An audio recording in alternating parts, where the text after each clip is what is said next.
Le damos la más cordial bienvenida a todos nuestros oyentes, cada hermano, cada hermana, cada familia que está con nosotros a través de su programa del Año Bíblico. Ahorita estamos viajando por el segundo libro de las Crónicas, así que hoy seguiremos entonces viajando por las páginas bíblicas y serán pues los capítulos 5, 6 y 7 de Segunda de Crónicas. Bueno, mis amados oyentes, aquí vamos ya entonces, apretamos nuestros cinturones y vamos a seguir viajando en las Sagradas Escrituras.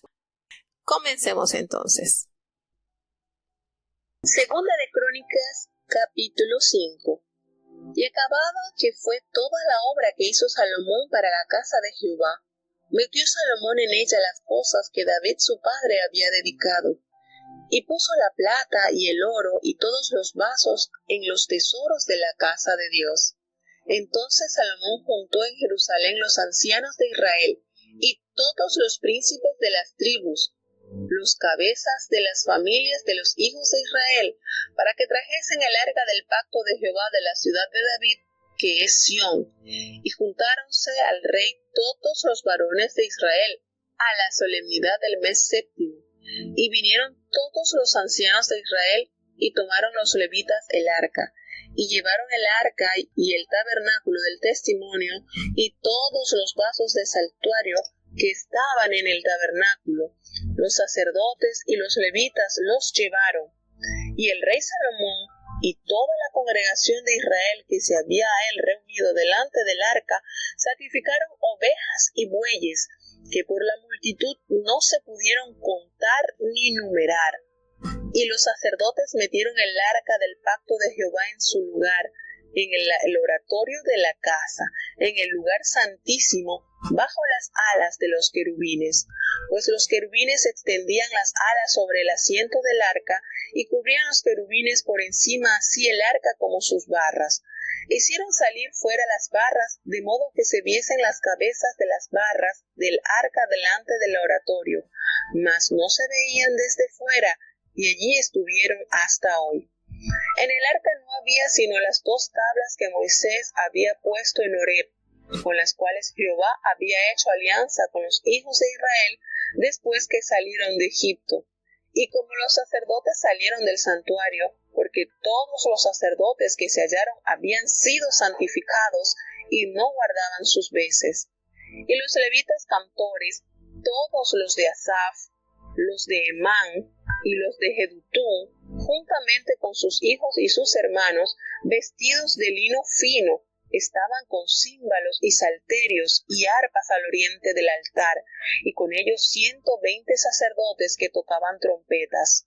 Sonaban pues las trompetas, y cantaban con la voz todos a una, para alabar y confesar a Jehová. Y cuando alzaban la voz con trompetas y címbalos e instrumentos de música, cuando alababan a Jehová, diciendo, porque es bueno, porque su misericordia es para siempre, la casa se llenó entonces de una nube, la casa de Jehová. Y no podían los sacerdotes estar para ministrar, por causa de la nube, porque la gloria de Jehová había henchido la casa de Dios. Gracias a Dios. Cuando nosotros leemos estos acontecimientos, podemos decir como que ese es el preciso momento para un final feliz. Hasta allí, una majestuosa experiencia que vivió el pueblo de Dios cuando todo lo anticipado para la fundación de este templo, fíjense cuántos años David reuniendo materiales de muy alta calidad y ese deseo vivo que nació en su corazón de tener un lugar especial, un lugar de renombre, algo muy fino en el cual fuese adorado al Dios de Israel. ¿Cuántos años pasaron? ¿Cuánto sucedió? Y este acontecimiento que hizo mover en todo el pueblo, desde el más grande hasta el más chico, apoyando para este lugar santo. Y de verdad que nosotros, yo en lo particular, yo me imagino allí en la inauguración de ese templo, y eso es, como dicen, otro nivel. que los sacerdotes no pudiesen entrar, porque Dios mismo, la presencia de Dios desbordó ese lugar. Y yo creo que muchos de los que estamos escuchando hemos sentido en un culto de oración, en un culto de adoración, algo sobrenatural que uno no puede explicar.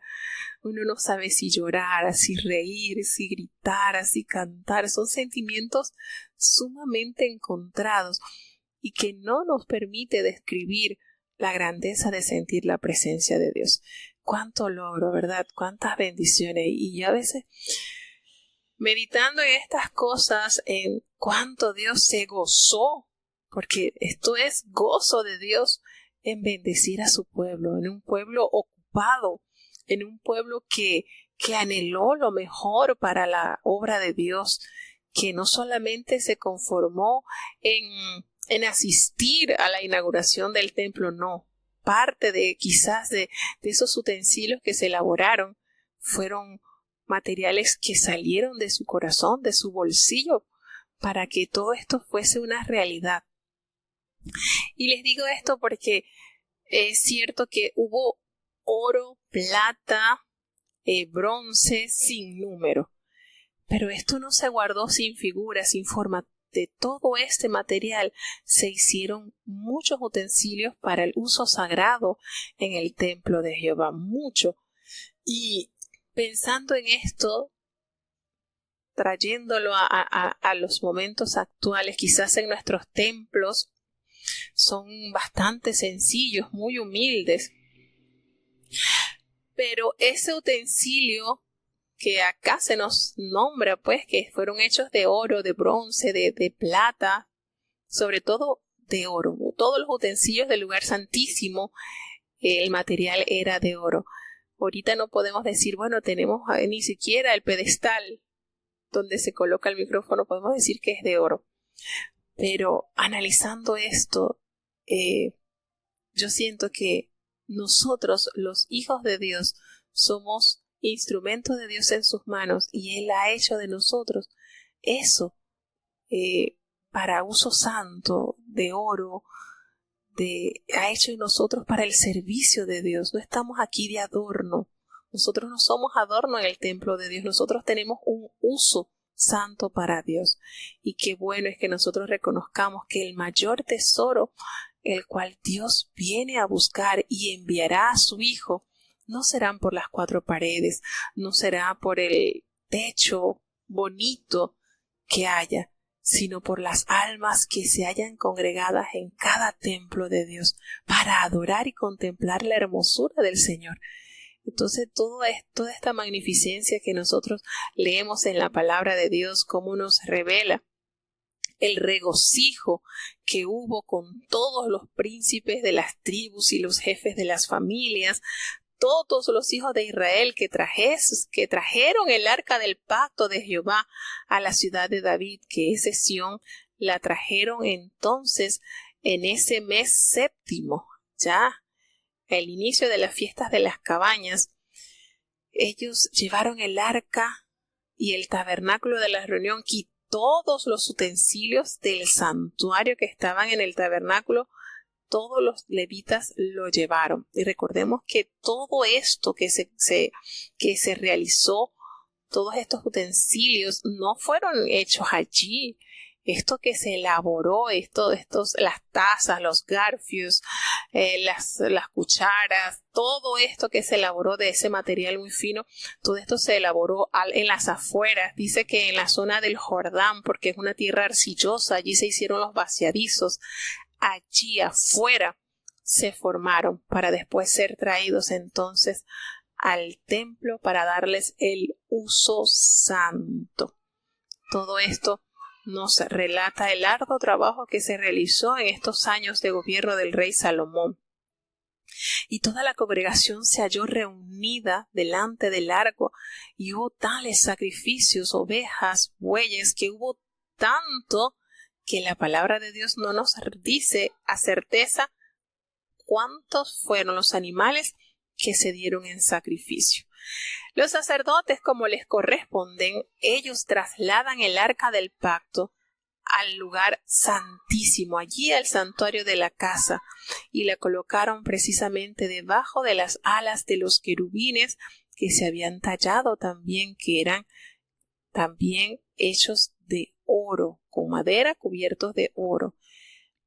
Todo esto lo hicieron entonces entrar al lugar santísimo, y de allí pues nos revela que el arca que se había traído, allí estaban las 2 tablas que Moisés había puesto allí en Horeb, con las cuales Jehová había hecho pacto con los hijos de Israel cuando ellos habían salido de Egipto. Y aquí nosotros decimos, bueno, por aquí falta, porque nosotros habíamos leído que en el arca estaban guardadas las tablas, la vara de Aarón y también una porción que Jehová había mandado a guardar del maná. Recuerdan que tenía esos 3 ingredientes, pero aquí solamente nos detalla que se encontraban las tablas de los mandamientos de Dios. Y nos preguntamos, ¿y qué pasó con la vara de Aarón?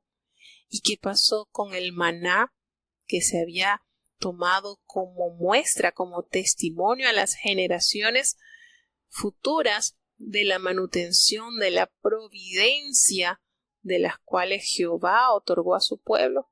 No nos enseña la Biblia qué pasó. Se cree que hayan sido perdidas entre las guerras, porque recordemos que no hubo un cuidado máximo tampoco cuando Saúl estuvo a cargo del reino de Israel, de esta reliquia como es el arca del pacto. Pero no nos revela la palabra de Dios en sí qué pasó entonces con la vara de Aarón, qué pasó con la porción de maná que nos enseña la palabra de Dios que tenía el arca del testimonio, este importante arca que la mandó Jehová a hacer. De hecho, tampoco nos dice referencia, porque en este capítulo, en este libro, nosotros vamos a repasar lo que sucedió en el reino de Israel antes de dividirse y después de dividirse. Pero tampoco nos revela en qué momento el arca se pierde de las manos del pueblo de Israel. Pero sabemos que se pierde. Ahora, en la actualidad se confirma, pues, de hecho en estos días me decía Matías, mi hijo mayor, que había visto los videos donde afirman que ya el pueblo de Israel tiene el arca del Señor, y que están pues en espera de la oportunidad de construir lo que sería el templo de Israel donde se guardaría el arca. Y él me decía que había escuchado cuando habían encontrado el arca, que afirman que han encontrado el arca, de la cual pues Dios es la señal o el pacto que el Señor había hecho con su pueblo en el desierto.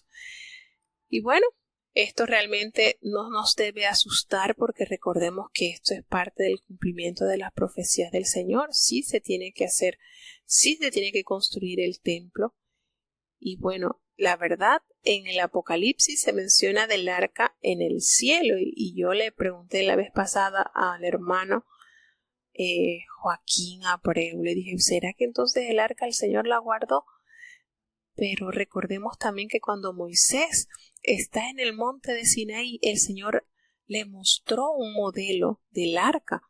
Entonces podemos deducir que la que aparece en Apocalipsis sería la que Moisés vio cuando estaba en el Sinaí con Jehová, que de allí entonces toma él las medidas o todo, porque el Señor fue en sí el diseñador del arca del pacto, fue Jehová. Entonces hay muchas cosas que a veces uno quisiera como que, esto aquí falta esto, ¿cómo conocerlo? Pero bueno, Dios nos va dando el conocimiento a medida que nosotros vayamos demandando de Dios ese saber. Y aquí entonces en este capítulo pues nos revela cómo los levitas y los cantores y todos los de Asaf, los de Emán y los de Jedutún, al igual que sus hijos y sus hermanos, estaban vestidos de lino muy fino y estaban con los instrumentos que habían hecho en el mandato de David, y eran 120 sacerdotes que estaban tocando trompetas.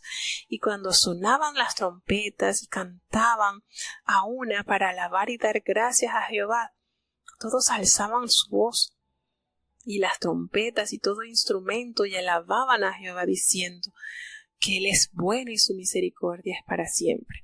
Entonces, cuando nosotros vemos estos acontecimientos de suma importancia y relevancia, nos damos cuenta cómo la alabanza, cómo los instrumentos están allí, no pueden faltar. Y he escuchado a muchos hermanos decir, pero es que la música viene del cielo. Entonces, si la música viene del cielo, la alabanza no tiene principio ni fin, porque el cielo siempre ha sido eterno, nunca tuvo principio, nunca tendrá fin. Entonces la alabanza nunca ha tenido principio, porque si viene del cielo, nunca se acabará.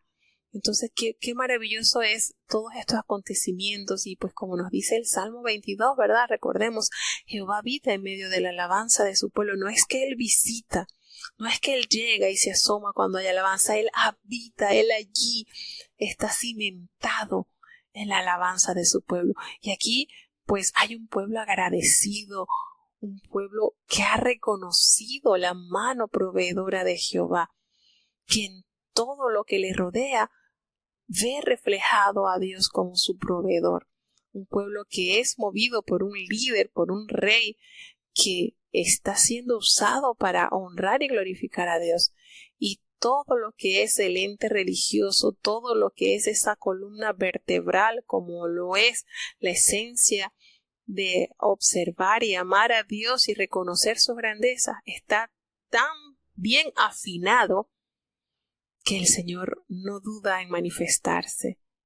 Llena por completo ese lugar, visitando ese lugar y dándole a entender a su pueblo que allí Él ha de morar.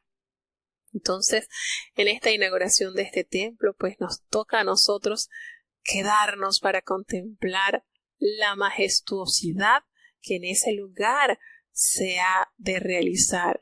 Y bueno, estamos ahorita en el templo de Salomón en la inauguración, y entonces es la hora de alabar al Señor, porque ¿quién ante tal majestad no caerá postrado a adorar a Dios? Son acontecimientos que, vuelvo y repito, que aunque sucedieron hace tantos años, pero eran un anticipo a lo que en la extensión de la palabra de Dios se iba a realizar. Y hay algo que a mí siempre me ha hecho eco, y es que, no sé, yo creo que aquí hay muchos hermanos que experimentaron en el año 2015, recuerdan que eso fue un mover glorioso. De verdad que en lo particular yo me sentía como en la época de Ageo. Hubo algo que se movió por todas las iglesias. Yo creo que la más sencillita sintió la presencia de Dios. Dios se movió en cada uno de sus templos. Dios llenó de una manera palpable el pueblo de Dios con las manifestaciones, las múltiples manifestaciones que suscitaron desde la conferencia en Carolina del Norte del 2015. Eso fue algo glorioso, de verdad.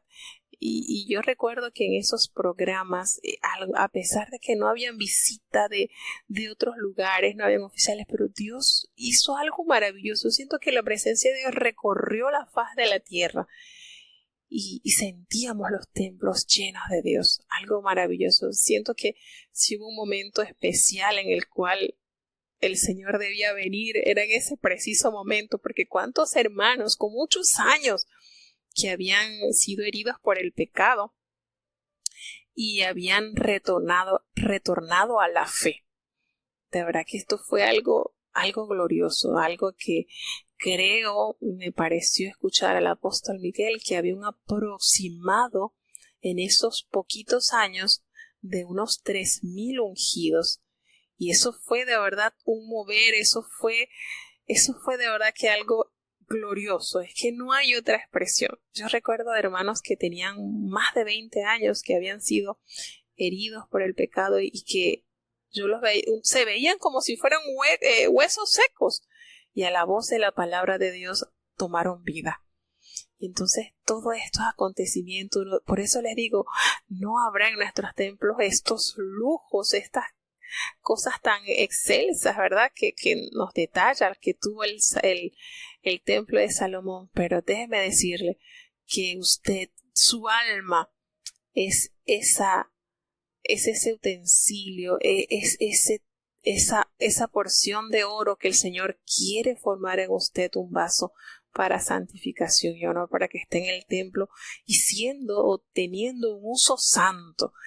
Eso es lo que hoy en día pues he logrado un poquito asociar con estos acontecimientos. Vuelvo y les digo, el Señor es misericordioso con nosotros y quiere que nosotros tengamos esa mente clara, que entendamos que Él quiere en nosotros hacer algo maravilloso. Vamos a seguir avanzando ya al siguiente capítulo, como será el capítulo 6. Escuchemos. Segunda de Crónicas, capítulo 6. Entonces dijo Salomón: Jehová ha dicho que él habitaría en la oscuridad. Yo pues he edificado una casa de morada para ti, y una habitación en que mores para siempre. Y volviendo el rey su rostro, bendijo a toda la congregación de Israel, y toda la congregación de Israel estaba en pie. Y él dijo: Bendito sea Jehová Dios de Israel, el cual con su mano ha cumplido lo que habló por su boca a David mi padre, diciendo: Desde el día que saqué mi pueblo de la tierra de Egipto, ninguna ciudad he elegido de todas las tribus de Israel para edificar casa donde estuviese mi nombre, ni he escogido varón que fuese príncipe sobre mi pueblo Israel. Mas a Jerusalén he elegido para que en ella esté mi nombre, y a David he elegido para que fuese sobre mi pueblo Israel. Y David mi padre tuvo en el corazón edificar casa al nombre de Jehová Dios de Israel. Mas Jehová dijo a David mi padre: respecto a haber tenido en tu corazón edificar casa a mi nombre, bien has hecho en haber tenido esto en tu corazón. Empero tú no edificarás la casa, sino tu hijo que saldrá de tus lomos. Él edificará casa a mi nombre. Y Jehová ha cumplido su palabra que había dicho, pues levantéme yo en lugar de David mi padre, y heme sentado en el trono de Israel, como Jehová había dicho, y he edificado casa al nombre de Jehová Dios de Israel. Y en ella he puesto el arca, en la cual está el pacto de Jehová que concertó con los hijos de Israel.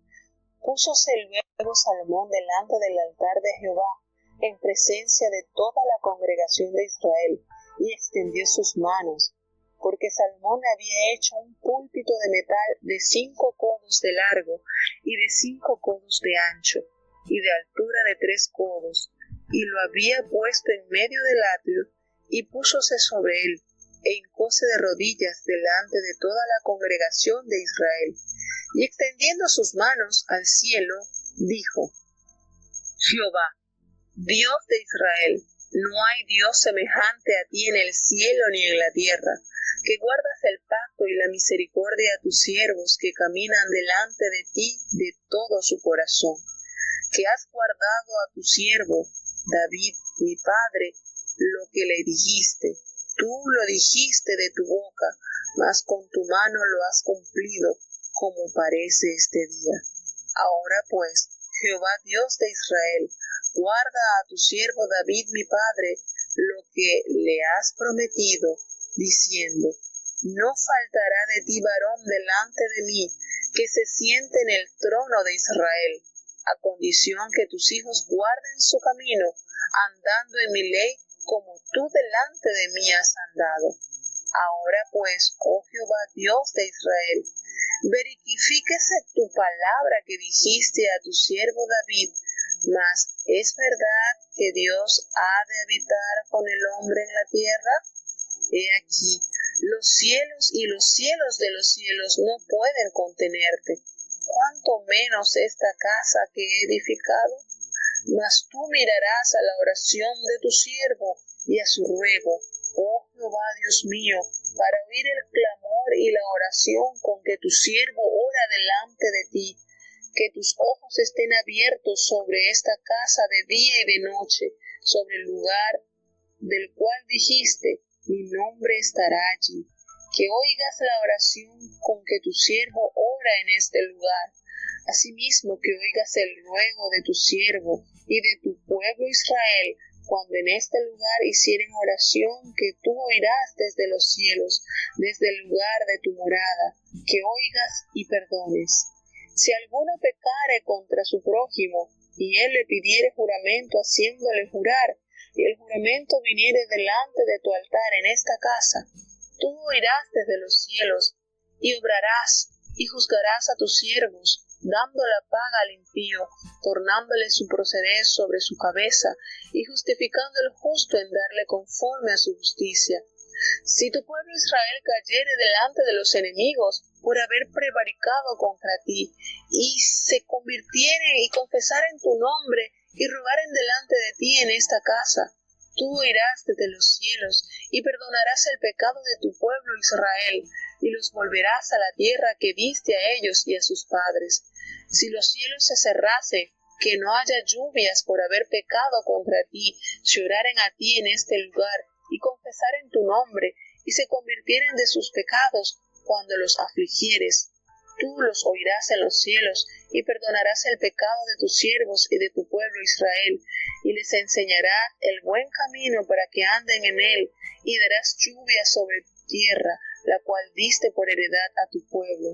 Y si hubiere hambre en la tierra, o si hubiere pestilencia, si hubiere tizoncillo o añublo, langosta o pulgón, o si los cercaren sus enemigos en la tierra de su domicilio, cualquiera plaga o enfermedad que sea, toda oración y todo ruego que hiciere cualquier hombre, o todo tu pueblo Israel, cualquiera que conociere su llaga y su dolor en su corazón, si extendiere sus manos a esta casa, tú oirás desde los cielos, desde el lugar de tu habitación, y perdonarás, y darás a cada uno conforme a sus caminos, habiendo conocido su corazón, porque solo tú conoces el corazón de los hijos de los hombres, para que te teman y anden en tus caminos todos los días que vivieres sobre la haz de la tierra que tú diste a nuestros padres. Y también al extranjero, que no fuere de tu pueblo Israel, que hubiere venido de lejanas tierras a causa de tu grande nombre, y de tu mano fuerte, y de tu brazo extendido, si vinieren y oraren en esta casa, tú oirás desde los cielos, desde el lugar de tu morada, y harás conforme a todas las cosas por las cuales hubiere clamado a ti el extranjero, para que todos los pueblos de la tierra conozcan tu nombre y te teman como tu pueblo Israel, y sepan que tu nombre es invocado sobre esta casa que he edificado yo. Si tu pueblo saliere a la guerra contra sus enemigos por el camino que tú los enviares, y oraren a ti hacia esta ciudad que tú elegiste, hacia la casa que he edificado a tu nombre, tú oirás desde los cielos su oración y su ruego, y ampararás su derecho. Si pecaren contra ti, pues no hay hombre que no peque, y te airares contra ellos, y los entregares delante de sus enemigos, para que los que lo tomaren los lleven cautivos a tierra de enemigos, lejos o cerca, y ellos volvieren en sí en la tierra donde fueren llevados cautivos, si se convirtieren y oraren a ti en la tierra de su cautividad, y dijeren, pecamos, hemos hecho inicuamente, impíamente hemos obrado, si se convirtieren a ti de todo su corazón y de toda su alma en la tierra de su cautividad, donde los hubieres llevado cautivos, y oraren hacia su tierra que tú diste a sus padres, hacia la ciudad que tú elegiste, y hacia la casa que he edificado a tu nombre, tú oirás desde los cielos, desde el lugar de tu morada, su oración y su ruego, y ampararás su causa. y perdonarás a tu pueblo que pecó contra ti. Ahora pues, oh Dios mío, ruego te estén abiertos tus ojos y atentos tus oídos a la oración en este lugar. Oh Jehová, Dios, levántate ahora para habitar en tu reposo, tú y el arca de tu fortaleza. Sean, oh Jehová Dios, vestidos de salud tus sacerdotes y gocen de bien tus santos. Jehová Dios, no hagas volver el rostro de tu ungido. Acuérdate de las misericordias de David tu siervo. Hay tanto que aprender de la oración de Salomón, que de verdad que aunque la leamos en Reyes capítulo 8 y la leamos acá en Segunda de Crónicas capítulo 6, nos sigue suministrando tanta enseñanza. En realidad, estos párrafos, estos paisajes bíblicos nos dan tanto, ¿verdad?, que de aprender. Cuando nos damos cuenta que una vez que el templo es abierto a las puertas para recibir al pueblo que va a entregarle a Dios su mejor tesoro, su voluntad, su corazón, su alma en reconocimiento de la grandeza y de la excelsa presencia de Dios en medio de su pueblo.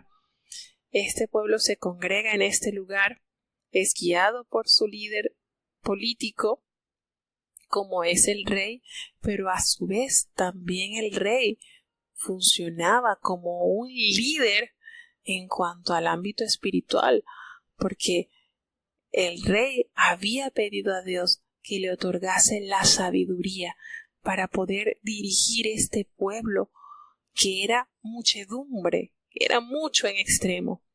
Y aquí vemos esa petición de Salomón contestada de Dios. Al construir este templo, al dirigir y al guiar al pueblo hacia un encuentro estrecho con su Hacedor. Tenemos acá en esta oración el reconocimiento de la grandeza de Jehová, pues Salomón le expresa: tú has dicho, Señor, que tú habitarías en la oscuridad. Y bueno, yo aquí hemos edificado una casa de morada para ti. Necesitamos que también estés sosteniendo este lugar. Y esta oración que eleva el rey al volver su rostro y bendecir a toda la congregación de Israel que estaba allí en pie, conmovido. ¿Ustedes creen que esta congregación que se hallaba acá, el pueblo, tenía un corazón pero vuelto una masilla, en el sentido que el Señor los tomaba y les daba la forma que el Señor quería? Cuando uno está así, yo sé que muchos de los que están escuchando han tenido estas experiencias. Cuando uno está en el templo, tiene el corazón en estilo masilla, el Señor nos agarra, nos moldea y nos da ese gozo y nos da ese reconocimiento de entender que quiénes éramos nosotros para estar ahora perteneciendo a un pueblo santo, a un real sacerdocio, ¿verdad? Y este pueblo yo me imagino este pueblo con lágrimas en los ojos. Yo me imagino a este pueblo como dicen, no le cabía el corazón en su pecho al ver tanta majestuosidad, al palpar tanta grandeza de Dios. Y este hombre, al extender sus manos al trono del Señor y elevar esta plegaria, ¿ustedes creen que más de uno aquí, más de uno de los que estaba acá congregados, también cayó postrado en oración a Dios? Porque esto sencillamente fue Dios manifestado de una manera legítima y transparente. Toda la congregación que estaba allí en pie, quizás temblando, quizás llorando, riendo, con cuántas emociones allí. Y el rey bendice a Jehová, el Dios de Israel, y le agradece que haya cumplido todo lo que le había prometido a su padre, a David. Pues desde el día que Jehová había sacado a su pueblo de la tierra de Egipto, no había escogido a ninguna de las ciudades del país de Israel para edificar casa donde estuviese el nombre del Señor. Sin embargo, tuvo a bien llamar detrás de la majada de las ovejas al pastorcito y hacer de él entonces un linaje diferente. Y allí estaba cumplida la promesa que le había dado a conocer Jehová por medio del profeta Natán, cuando le dijo que Dios te va a hacer a ti casa. Tú quieres hacerle casa al Señor, pero sabes que será el Señor quien hará casa de ti hasta la eternidad. Y el Señor cumple su promesa. Acá tenemos esta obra majestuosa que el Señor le concede a Salomón edificar en los días de gloria del pueblo de Israel. Y le dice entonces en su oración: Jerusalén ha sido escogida para que ésta lleve el nombre de Jehová. Y miren que es tan trascendental este nombre, que la patria celestial que el Señor nos ha prometido, pues se llama la Nueva Jerusalén. Así que allí mismo, precisamente el mismo nombre de la ciudad en la cual se edificó este templo, en la cual reposó el arca del pacto, pues así mismo se llama el lugar donde el Señor nos llevará a morar.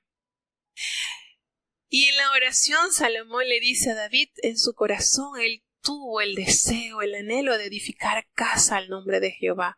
Pero Señor, tú le dijiste a mi padre que en cuanto él había tenido ese corazón, ese deseo de edificar casa a tu nombre, que había tenido ese anhelo, tú le dijiste que no lo haría él, sino que tu hijo, el que saldrá de tus lomos, será el que edifique casa a mi nombre. Y tú lo has cumplido, Señor, tú lo has hecho. Pues nací yo, me levanté en lugar de mi padre y me he sentado en el trono de Israel, como lo has dicho.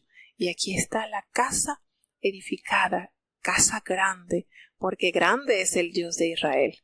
Y allí se ha puesto el arca en el cual está el pacto que se celebró con los hijos de Israel. Qué dedicación, qué manera, Salomón, de elevar y reconocer la grandeza del Señor.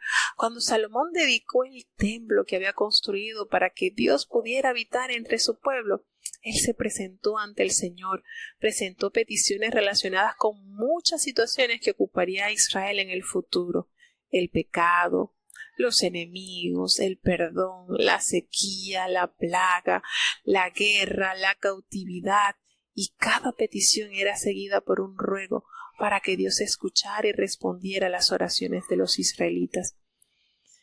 Cuando se terminaron las peticiones de Salomón, Dios demostró dramáticamente su aprobación del templo y su aceptación de las oraciones de Salomón, pues un relámpago de fuego descendió del cielo y consumió los sacrificios y las ofrendas, y entonces la gloria del Señor llenó ese lugar. Nos damos cuenta que en la petición que eleva Salomón hubo un vasto conocimiento de la ley de Jehová, pues esto que él va tomando como consecuencia del pecado eran los castigos pronunciados en el libro de Deuteronomio, pero que a cada uno de esos castigos que eran el resultado del pecado de dar la espalda a la ley de Jehová, el Señor en su misericordia les prometía restauración. Por muy enojado que el Señor estuviese, Él no guardará para siempre su enojo. Si Él confiesa todo esta oración, me sorprende tanto porque es que nosotros vamos leyéndolo y vamos entrelazándolo con Deuteronomio, porque precisamente fue lo que Jehová le dio a conocer al pueblo en ese estatus: cuando obedecieres te va a venir esto, por obedecer, por amarme, por hacerme a mí ese Dios que te ama a ti. Cuando haya esa íntima comunión conmigo, esto es lo que tú recibirás. Pero también le hace referencia a todo lo que pasaría si el pueblo a Dios dejaría. Y entonces Salomón logra conectar logra conectar el juicio del Señor en los castigos, pero también la misericordia que seguiría al pueblo una vez que él reconociera su error y corrigiera su mal. Y fíjense que nosotros podemos hacerlo palpar, esto es palpable, porque la importancia de este templo y el sello de Dios, el pacto de Dios, porque aceptó esta oración, consume el holocausto como señal de que todo lo que él pronunció fue escuchado ante el trono de Dios. Y hace referencia y me recuerda mucho a este hombre, a Daniel, pues él abría las ventanas que daban a Jerusalén. Y esto me traslada a esta oración. Daniel conocía el impacto de esta oración que había tenido con su pueblo y precisamente dirigía su oración en la ubicación donde debía estar Jerusalén, donde debía estar el templo, conociendo que Dios no muda, que Dios no cambia. Entonces, cuando se hace una oración, y yo sé que ustedes muchos han experimentado esto, hay momentos en que uno ora. Yo les pregunto a ustedes oran, y todos van a decir todos los días, y es verdad, nosotros es una práctica que es parte de nuestra agenda diaria, la oración, la meditación de la palabra. Pero hay oraciones en nuestras vidas que marcan un antes y un después. Hay oraciones en que usted se derrama, usted siente que usted se derrama como el ungüento que aquella mujer vertió sobre los pies del Señor. Hay oraciones así, que usted siente que usted se quiebra y ese ungüento se esparce ante la presencia del Señor y el Señor lo percibe como grato aroma. Y aquí sucedió algo así. Salomón entendió la majestad de Dios y él presenta todas sus preocupaciones, porque todo esto que el pueblo, todo lo que él hizo alusión está ya escrito en la ley de Moisés. Pero él confía en la misericordia de Dios, que a pesar de que el pueblo cayese en idolatría, fuese echado a otras naciones, porque lo menciona, y de hecho sucedió, esto que sucedió. Pero el Señor recibió eso, le fue grato a Dios ese reconocimiento, esa humillación que tuvo este rey ante la presencia de Dios. Y Dios realza la importancia de este templo. Lo realza la oración. Mire, la oración sentida, esa oración que a veces ni siquiera pronunciamos, se hace como un murmullo en nuestros labios, pero hay un contacto, una comunión, hay algo que entrelaza nuestra voluntad con la de Dios, que nos levantamos de allí, de haber elevado a Dios esa oración, como que si hubiésemos vuelto a recibir la unción. O algo pasa en nosotros, no sé, pero algo pasa. A veces nos levantamos como temblando porque sentimos algo diferente. Pero a lo que voy es cuando oramos, este hombre elevó una oración que se repite en el capítulo de Reyes, capítulo 8, el primero de Reyes 8 y ahora en segunda de Crónicas 6. Y lo leemos en ambas versiones o en ambas presentaciones y usted le saca tanto provecho a esta oración, pero tanto provecho. Porque este hermano, Salomón confesó de una manera clara en su oración la importancia del nombre del Señor. En esta confesión se presenta una gran verdad acerca de la reacción divina a nuestras oraciones. Es algo de verdad que nosotros no podemos darle espalda. Dios de una manera especial contestó y aprobó la petición, la solicitud de este hombre y todo el pueblo. Imagínense todo el pueblo al ver dicha manifestación natural, ver cómo el templo se llena de esa nube, algo tan sublime como esa nube, pero algo tan poderoso también como el fuego. Se presentó el Señor en estas dos formas. Y esto es cierto, el Señor es algo tan sublime, tan delicado como Él, como una nube, como el humo, como algo, pero algo tan poderoso y destructor también como el fuego. Entonces, miren el contraste que hay en esta inauguración. Y qué majestuoso es el saborear la presencia de Dios. Así de maravilloso y así de lindo. Y nos damos cuenta cómo expresa también el beneficio aún para los extranjeros que no fueran del pueblo de Israel. Ahí nos toca nuestra parte. Ahí nos toca nuestra parte. Esos que vendrán de lejanas tierras a causa de tu gran nombre y de tu poderosa mano, porque ellos oirán desde el cielo que hay un lugar especial. Hay un lugar donde los que claman a ti, pues recibirán esas peticiones que tienen en su corazón. Entonces hay esa intercesión por parte de Salomón al decirle: Señor, tú ampararás su causa de aquel extranjero que tomare ese valor de llegarse a ti. Tú ampararás su causa. Hasta allí está también en nosotros cae en nosotros esa bendición. Y en el versículo 36 nos revela una verdad tremenda que está presente y los recuerda el Nuevo Testamento. En el versículo 36 nos dice: Señor, si pecaren contra ti, y abre paréntesis, porque es que no hay hombre que no peque, no hay hombre, y tú te enojares contra ellos y tú los entregaras delante de sus enemigos y los llevases cautivos a otras tierras, allí lejos, pero ellos se volvieran a ti. Ahí está la gran verdad, se convirtieran de todo su corazón y de toda su alma, se convirtieran de su mal camino. Ahí está, y ahí ocurre el milagro de la transformación. Allí tú los perdonarás y los ampararás. ¿Por qué? Porque tú escuchas la oración, porque tú eres un Dios clemente y misericordioso. Y esta verdad revelada en este versículo, que no hay hombre que peque contra ti, pues nos recuerda en el Nuevo Testamento la epístola del apóstol Santiago en el capítulo 3 versículo 2 y primera de Juan capítulo 1 del versículo 8 al 10. Es una gran verdad revelada. No hay hombre, no hay uno que diga no peco.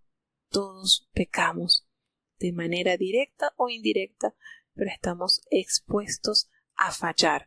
Pero así como el Señor es amplio y misericordioso en amor, también es amplio y misericordioso en perdonar. Entonces este capítulo trae riquezas, cosas muy lindas que nosotros debemos de valorar y de sacar el máximo provecho para nuestro beneficio. Vamos a seguir avanzando. Vamos ya entonces a entrar al capítulo 7 de Segunda de las Crónicas. Escuchemos.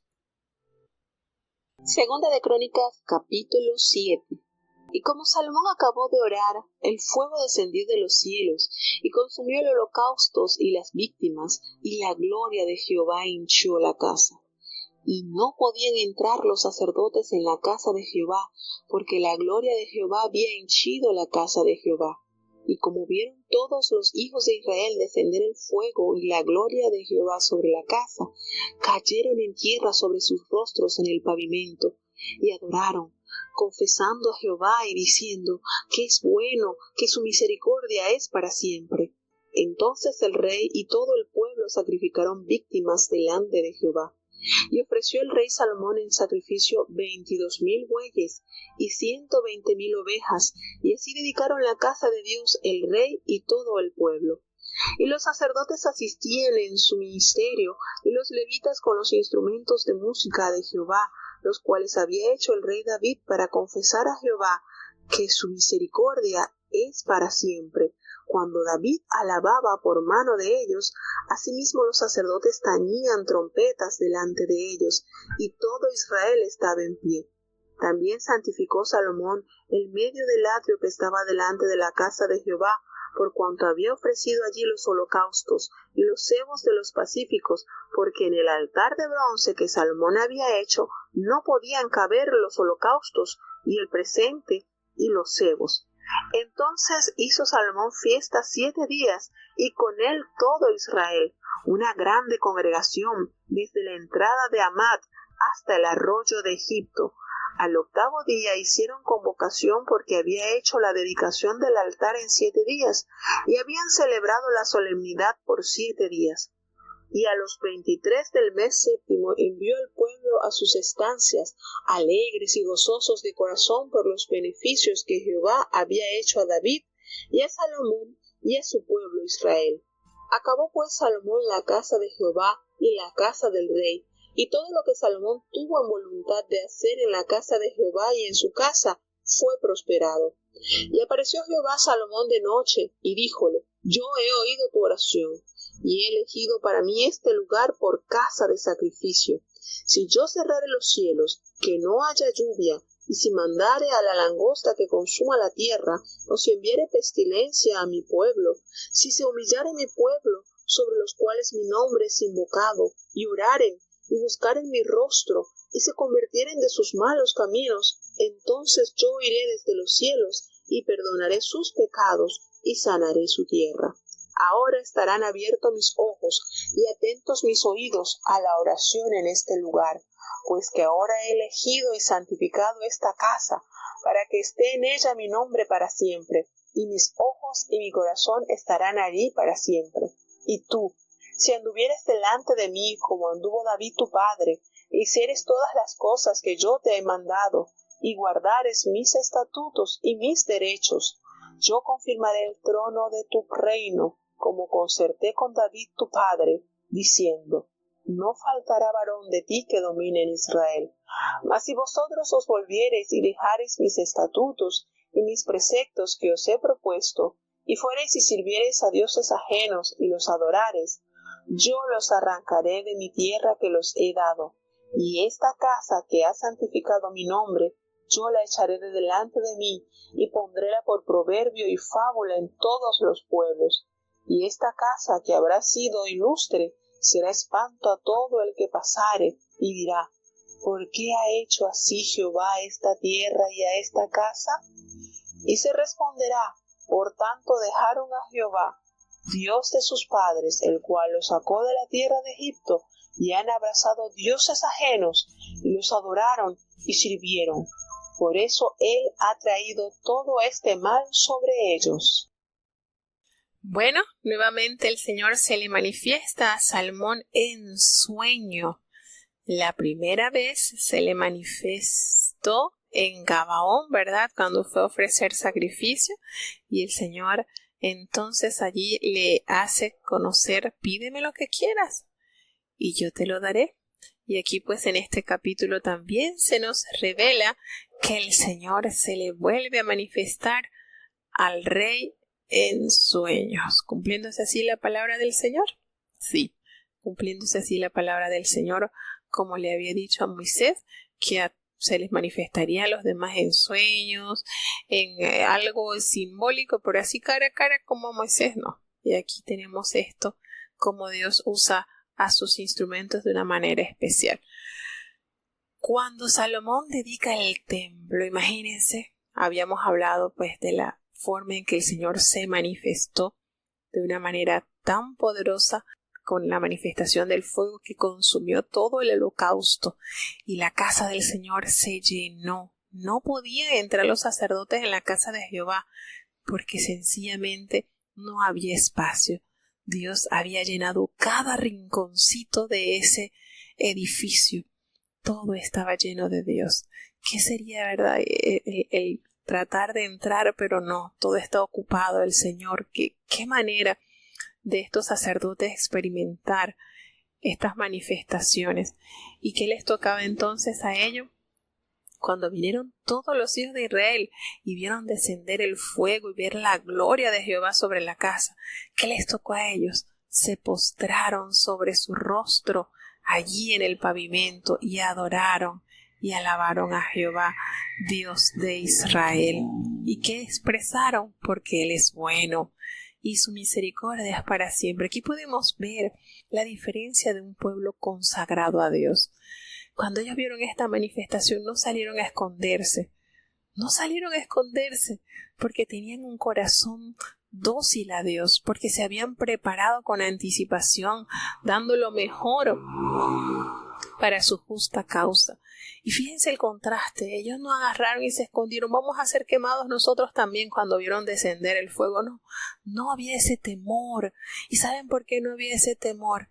Porque tenían un corazón sencillo, tenían un corazón sensible a la presencia de Dios, y lejos de salir corriendo atemorizados, se postraron en adoración. Señor, tú eres bueno, misericordia se puede palpar. Miren esto, miren qué enseñanza nos da la palabra cuando nosotros vemos manifestaciones poderosas y estamos buscando la presencia de Dios y estamos esforzando nuestras manos a servirle en la hermosura de su santidad. No hay temor en nosotros. No salimos a escondernos. No salimos a gritar, no. Nos postramos ante Dios. Nos rendimos absolutamente a la presencia de Dios, porque reconocemos que estamos allí a merced de su amor, a merced de su protección, a merced de su provisión. Entonces, este gesto que se observa en esta inauguración del templo nos demuestra en qué condición espiritual estaba el pueblo de Dios. Cómo se manifestaron, cómo hubo ese temor y a la vez ese gozo, porque el rey y todo el pueblo sacrificaron víctimas delante de Jehová. Y allí entonces el rey ofreció 22,000 bueyes, se menciona que hubo 120,000 ovejas, y dedicaron la casa del rey, y todo el pueblo y los sacerdotes desempeñaban sus ministerios, al igual que los levitas, porque los levitas tenían entonces el gran compromiso de servir en la casa de Dios también con los instrumentos de música, a esos instrumentos que el rey David había hecho única y exclusivamente para alabar a Jehová, porque su misericordia es para siempre. Cuando David alababa por medio de estos instrumentos, instó con mucho amor al pueblo a hacer lo mismo. Entonces los levitas tocaban sus instrumentos y los sacerdotes tocaban las trompetas delante de ellos, y todo Israel de pie, unánimes, con gozo, consagraron todo lo que ellos habían hecho durante estos años.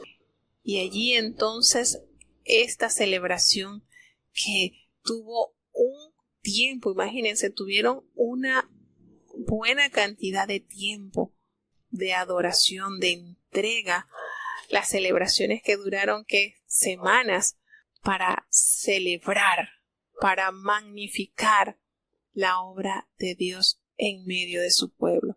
Y ellos se fueron con gozo. Miren qué manera. Ellos se fueron con un gozo a sus casas, porque habían visto cómo Jehová había bendecido, había cumplido a cabalidad las promesas que había manifestado por boca de sus siervos los profetas. Yo creo que hasta aquí el capítulo final y perfecto quedaba bien.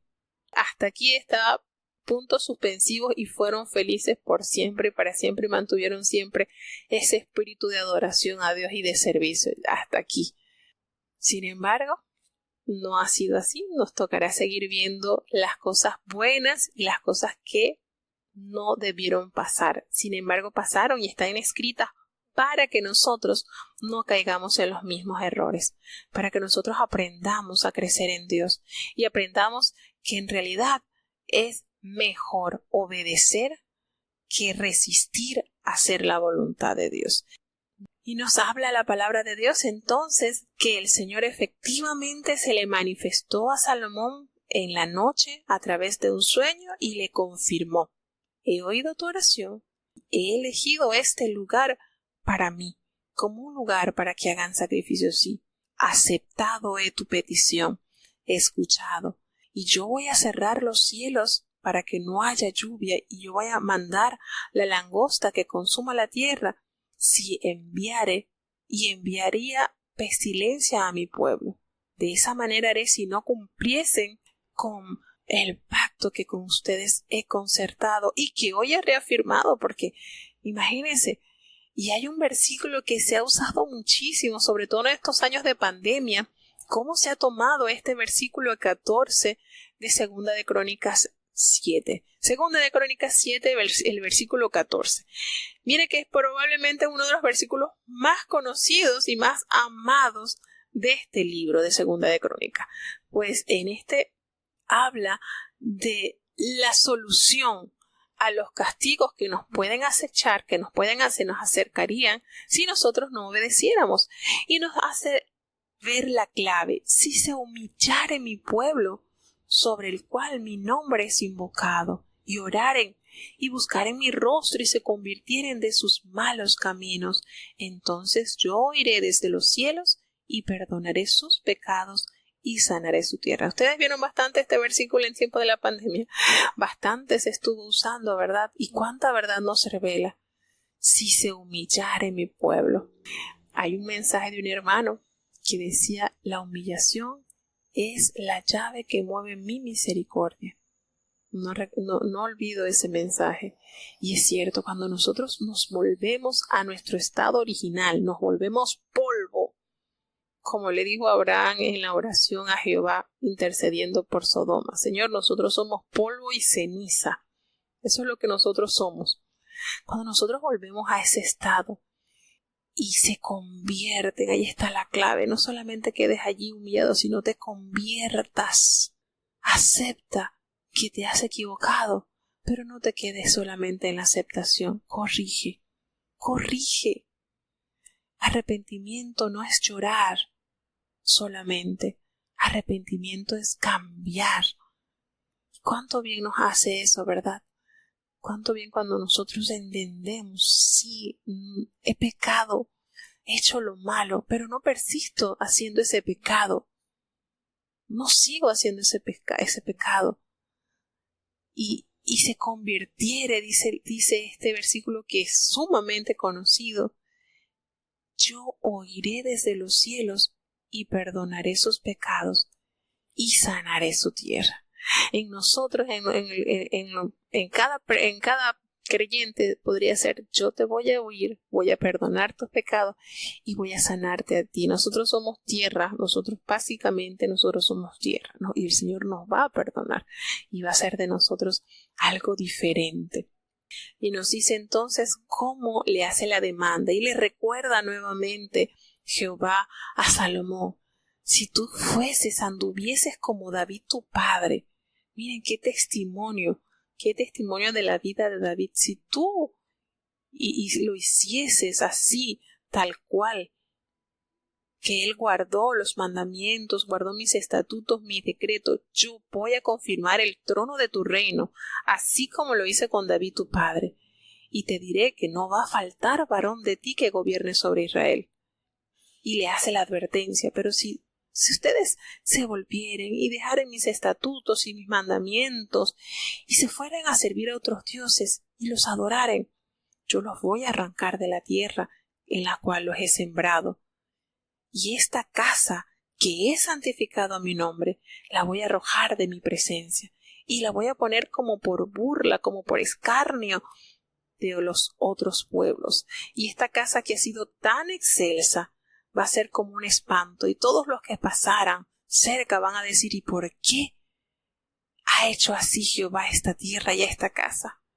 Y le van a responder las personas: porque dejaron a Jehová su Dios, el Dios de sus padres, el que los sacó de la tierra de Egipto, y han abrazado dioses ajenos y los han adorado y sirvieron por él, y ha traído entonces el Señor este grande mal.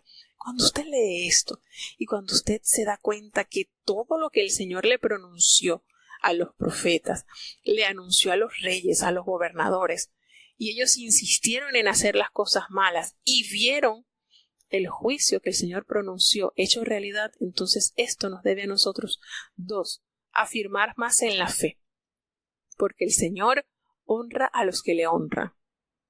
Eso es algo así como la ley de gravedad. Todo lo que usted lance hacia arriba, pues va a caer. Eso es algo así. Eso no tiene acepciones. El Señor es misericordioso, pero el Señor también cumple con el galardón, pero también con su corrección. Va a haber un necesario, va a haber algo que el Señor hará para hacerte entender que de esa manera no debes caminar. Entonces ya al nosotros conocer la palabra de Dios no tenemos excusa. Bíblicamente no tenemos excusa. Bíblicamente no hay excusa. Ya usted saber que existen los mandamientos del Señor y que son eternos y usted de las espaldas, ya usted no tiene excusa. No hay excusa. Entonces es bonito cuando el Señor nos compromete. Te conozco y quiero sujetarme a ti. Porque he entendido lo que entendió el apóstol Pedro. Señor, solamente tú tienes palabras de vida. No hay más nadie que me dé lo que tú me has prometido. Entonces, por lógica, es mejor negocio servir a Dios. Qué diferente hubiese sido el final del reinado de Salomón, ¿verdad? Si hubiese atesorado estas promesas que el Señor le dio en su sueño y lo hubiese puesto hasta el último día de su vida, hasta el último suspiro. Salomón hubiese guardado el pacto que concertó Jehová con David su padre, ¿verdad? A veces quisiéramos que hasta aquí llegara la historia. Fueron felices, hermoso, todo lindo hasta aquí. Pero bueno, nos toca seguir avanzando y hay cosas que no nos hubiese gustado que pasara. Pero pasaron y el Señor nos revela eso a través de su palabra. Así que Dios nos concede entonces la oportunidad de seguir aprendiendo, seguir tomando el extracto, lo más importante para nuestras vidas, amarle. Si hay una forma directa en que nosotros podemos conocer a Dios es a través de su palabra, amándole, reverenciándolo, adorándolo, no por lo que Él nos da, sino por lo que Él es. Él es nuestro sanador, Él es nuestro proveedor, Él es nuestro salvador, Él es nuestro refugio, Él es nuestra roca eterna.